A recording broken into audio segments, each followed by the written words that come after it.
So here we have your discovery from 2005, and we know that you found this piece in Weimar and where it was composed. In Weimar, we know that Bach served there for 9 years as a court organist and concertmaster.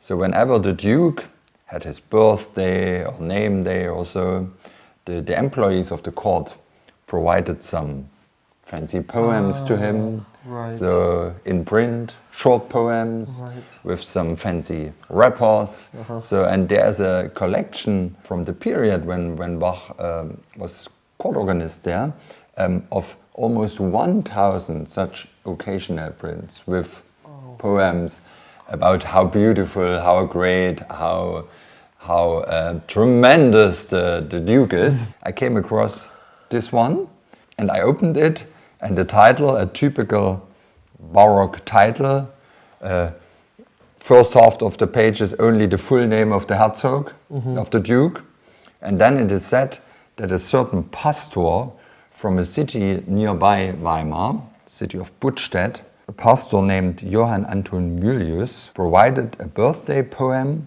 to the Duke's birthday in 1713. It was during Bach's time in Weimar. Yeah.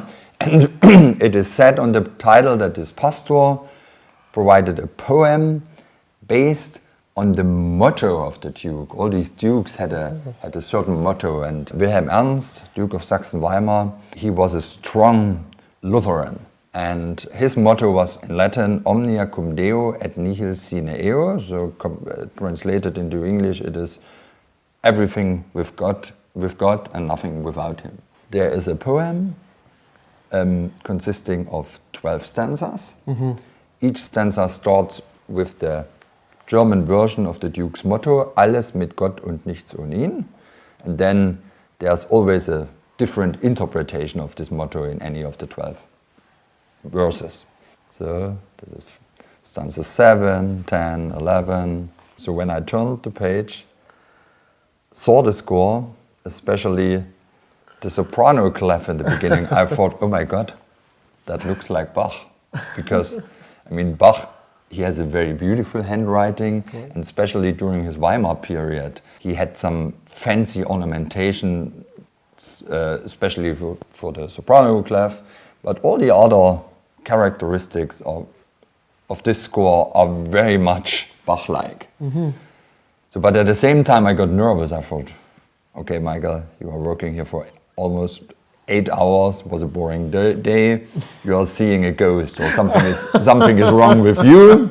That can't be Bach. But on the other hand, I mean, this print is from 1713.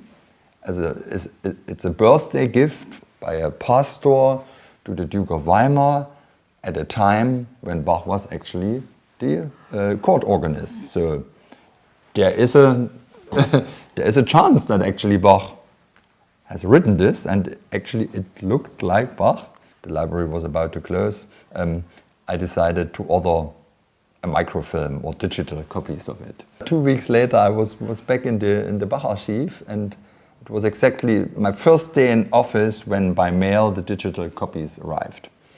And there was only one person I told about my discovery, Peter Wollny, now our director, and he was my teacher during this time, and he's the expert in questions related to Bach's handwriting or Bach manuscripts, Bach autographs.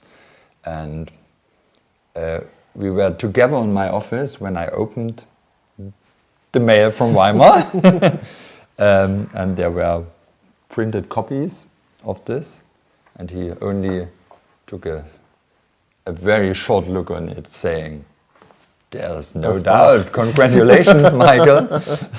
And yeah, this night we opened a very, very expensive bottle of champagne. And 2 days later we had a big press conference, and it turned out to be a world sensation that an unknown vocal piece by Bach was rediscovered, and the guy, an unknown young Bach scholar, 27 years old, became famous. I had to give interviews to all the important German newspapers, broadcast stations, even CNN and BBC gave me a call. So that was really an experience. And during the next 2 weeks, I received also telephone calls by all the famous Bach conductors because everybody wanted to have the first performance. And I always said, okay, well, let me think. And then finally I decided to ask Sergio and Gardner to do the first performance because we were already in close contact, we were good friends. And then on September, the premiere performance of the piece in Weimar in the castle during the Weimar Kunstfest, which is organized by Nika Wagner. She's the granddaughter of Richard Wagner. And the singer was Juliane Banse. The ritornello for strings was played by Quatuor Mosaik. At the harpsichord there was Andras Schiff, Sir Andras Schiff. Wow. Yeah. So that was quite an experience. And meanwhile we have about 10 different recordings of the piece.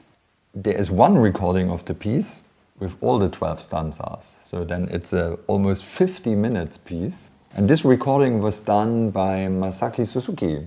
If you're listening to this recording, it's a little like a meditation. Yeah? Because you as a listener, you are always bothered by the motto of the Herzog, alles mit Gott und nichts ohne ihn, everything with God and nothing without him.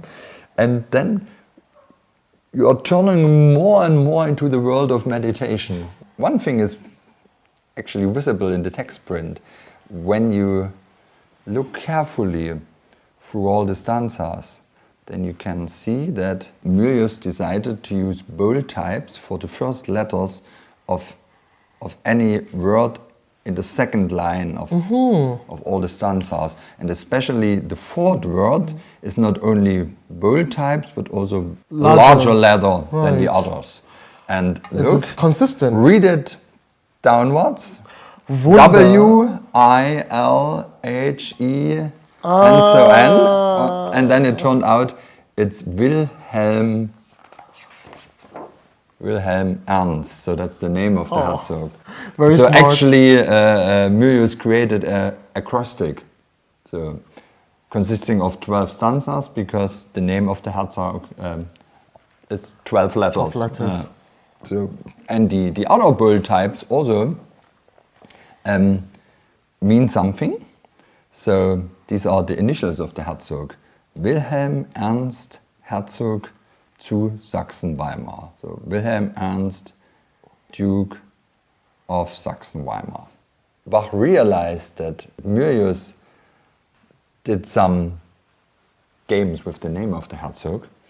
The piece starts with a ritornello only for the basso continuo. Yeah. So from here to here, so the ritornello for basso continuo consists of 52 notes. And do you know which birthday it was? 52nd birthday. Yeah. So I guess that is gosh. not by accident. So No. Well, we see also these numbers in Samathy Passion and other works of Bach.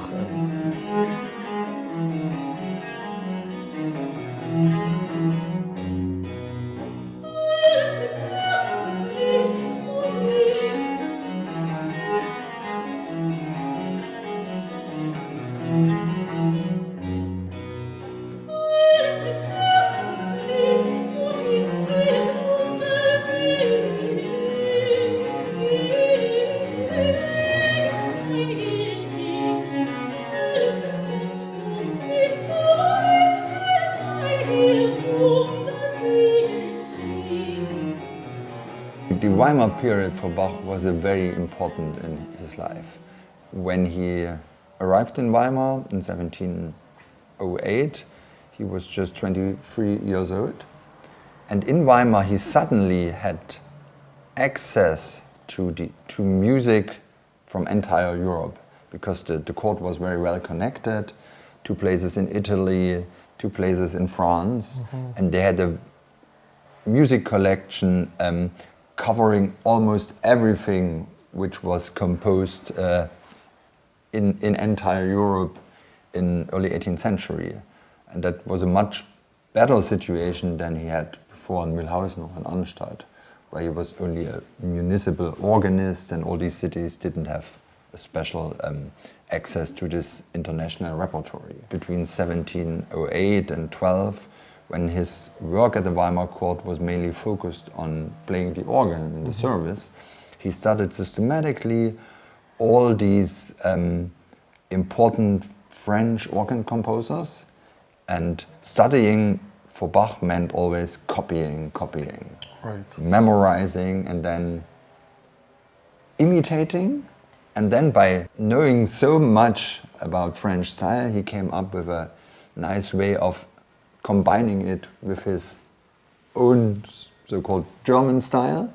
So, and in the end, he developed his Bachian style, which was a mix between French and German style. And then in 1713, he got the chance to study systematically the very modern violin concertos by Vivaldi. Mm-hmm. The young prince of the court, he went for a long trip to the Netherlands and came back with all the hottest, newest Vivaldi stuff in his bags. And Bach studied it systematically. Actually, he took these violin concertos and made or produced transcriptions for the organ because he wanted to play it. This encounter with the Italian style also brought Bach one step further. So after some years in Weimar, he was able to imitate all the leading European musical styles and then combining everything with everything. Yeah. Almost every year he showed up in the Duke's office saying, "We need to talk again about my salary." So, and it went higher and higher and higher. Started in March 1714. He was promoted concertmaster with the obligation to provide on a monthly basis sacred cantatas for the service. And that was the moment when Bach started composing on a regular basis church cantatas. And all these pieces he created in 1714, 15, I mean, they were already masterworks. Look, pieces like Ich hatte viel Bekümmernis, right, or Weinen, Klagen, Sorgen, Zagen, Himmelskönig sei willkommen. They are among our favorite Bach cantatas. Right.